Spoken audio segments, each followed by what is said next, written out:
Welcome to the Makeup Gourmet.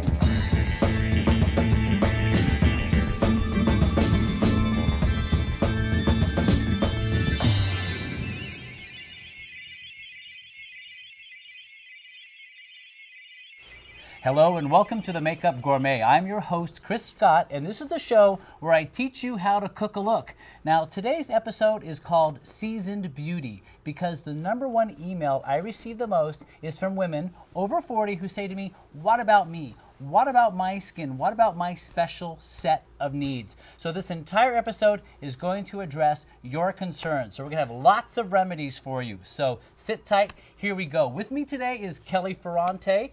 Now, Kelly, you know from our show, if you watch it, she's on quite a bit as one of our models, but she's also a licensed esthetician. She works with Dr. James Romano in San Francisco. She helps the doctor with pre-op, post-op patients, as well as she does all the services that you would have done if you went to see an esthetician. So, Kelly, thank you for inviting me. Of course, thanks for being here. Now, what I want to start off with is just saying is this. Now, this is my philosophy. You tell me what you think. Here's how I equate it. If I do a little cardio every day for 30 minutes, I have a healthier heart. If I take those 2 minutes to cleanse, tone, moisturize my skin in the morning, I'm going to have a healthier skin. Do you agree? Absolutely. Great. So let's talk about the kind of products that are available to cleanse, tone, and moisturize with. And most importantly, I think, moisturize. Moisturize. You know, I went into Walgreens, and there was a sign. I was going to see what's available for moisturizers, and there was a sign right on top that said cleanser, toner, moisturizer. I mean, it really is the big three. What is your feeling about drugstore moisturizers? I think there are definitely some good products out there. One that gets a lot of recognition is the Oil of Olay Regenerist, and the other is ROC, R-O-C, as a light exfoliant. As an exfoliant as well. I know it's an exfoliant because it has, what, an acid in it, or is it a scrub? It has a vitamin A, a retinol in it. I see. And that's a light exfoliant that you use daily. And so you don't actually see the skin exfoliating, but it's doing it on a very superficial level. Great. Now, I mean, obviously, when you go to the drugstore, the products are less expensive, but, you know, for some people, that's where their budget is, and that's what they need to use. Absolutely. Now, I also have clients who can't use the more expensive stuff because they have reactions. Sure. And I have people who use Neutrogena, Aveeno, Oil of Olay, and they have great reaction, you know, great responses to those products. As long as the skin doesn't feel stripped and you're gently cleansing and it's feeling healthy, that's really what you're looking for. There definitely is a difference, and if you can or your budget does allow, there are some really great things out there which we'll get into in a few minutes. Right. But as far as over the counter, as long as your skin feels healthy and you're using something gentle, that's the best place to be. That's great. Now, my biggest form of experience is with the prestige cosmetics, the department store cosmetics. That's what I've worked with a lot. And for me, the biggest difference is luxury. The luxury of the product, also the quality of the ingredient. You know, I'll read the label and I'll have the same ingredients, but I do believe that there is such a thing as the quality of the ingredient. What do you think? Absolutely. That is probably the most important factor when you're dealing with over-the-counter cosmeceuticals versus products you can get at the drugstore. I think so. I mean, again, I equate it to something like different types of chocolate. Some chocolates feel waxy in your mouth, some just melt and feel great. Like wine, they're both made from grapes, but great analogies. Right? Yes. So there is something to be said for the prestige cosmetics in terms of the quality. And there are some great, I mean, if you got the money, Chanel is making Sublimage. Guerlain is making a product called Orchid. Estee Lauder has a $1,000 cream right now. It's a face, it's a daytime and nighttime. You know, if you have the money and it makes you feel good, because that's ultimately what has to happen. You put it on, it needs to feel good, right? Yes, and you get in the habit of using it. And if it feels good, you're going to use it. And that's what we were talking about. Be kind to yourself every single day. All right, so let's pretend that I am now in the habit of doing that every single day, but still I want my skin to look better. You know you can take it that extra step. Tell us what you do and what's the next thing I can do? Well, the next step you can take as far as seeing me in the office would be to have a light exfoliation, whether chemical peels. Chemical peels. Chemical peels, then they range from light exfoliation to where you're actually taking some time off and peeling for anywhere between 7 to 10 days at home. Wow. So a chemical peel, I mean, that sounds kind of scary. What is that exactly? Well, it's just a light acid that goes on the skin and it goes down stratum corneum, the top layers, and it just sheds off. And by doing so, it's a slight wound response. and so you have more blood supply, your collagen, it becomes thicker and stronger, and so overall your skin is firmer, it looks smoother, you take away the fine wrinkles, which really daily exfoliation, that's what you're really trying to target. I think that's the excellent point. The thing I try to teach my clients is you got the stratum corneum, and what that means is it's a layer of dead skin cells, and that builds up, up, up.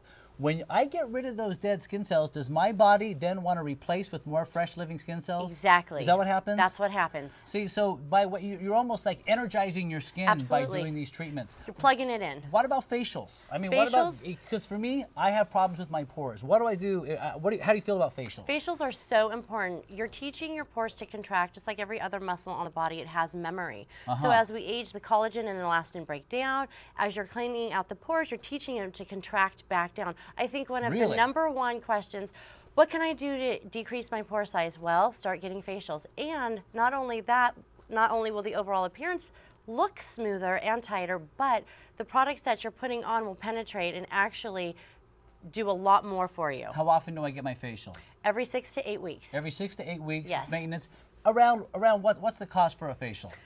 Anywhere between $125, $150. It just depends on the steps that are involved. So it's an investment in yourself. Absolutely. Now I know that you brought in some special products you want to talk about today, some advanced treatment. Would you get to that? I would love to. All right. So I'm starting off with CNE ferulic. It is an excellent antioxidant for the skin.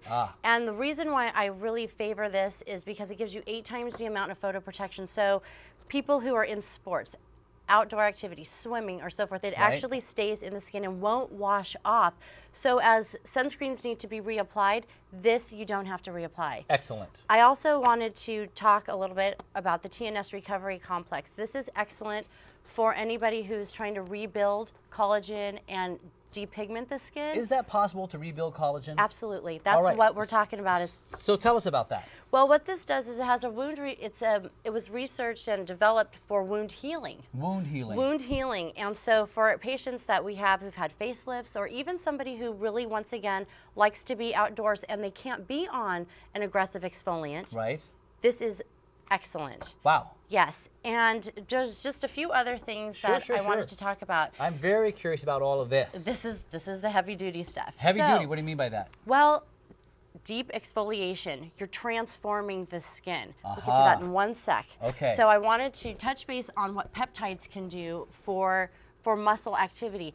With Botox being so popular and a lot of people having a hard time with botulism and so forth, there are things out on the market that actually affect the muscle movement that you can apply topically, and they are peptides. I see. And so there's the Eternox and then another product by Lip Fusion called Mtox, which actually over time have a cumulative effect and they decrease muscle movement. All right, so you're recommending this for Botox patients? Yes, for Botox or for patients who don't want to have Botox injections. Maybe they're pregnant or they just don't want to have the injection. All right, lastly, the big baby. Tell us about this. This is amazing. I've seen some transformations with pigmented skin for women who are getting a little bit older, who might have some fine lines and really want to target and renew their complexion. There's a few combinations of hydroquinone, retin-A, and glycolic and phytic acid, which go down, they take out the color, any sunspots, melasma, and then in addition to preparing the skin, you can also do a chemical peel, an aggressive chemical peel, because now the skin will heal properly. So awesome. So what we're talking about is renewing the skin, actually taking the skin, reversing the effects of aging, really having a younger looking skin. Takes a little bit of commitment, but it's worth the commitment, don't you think? Absolutely. All right, Kelly, thank you so much. That was such great information. All right, now there's more to come. Coming up next, I'm going to do a makeup application on a seasoned beauty, give you my tips for seasoned beauty makeup, and then later in the show, we're going to meet a couple of doctors who take this kind of treatment one step farther. So thank you for watching, and we'll see you in a moment.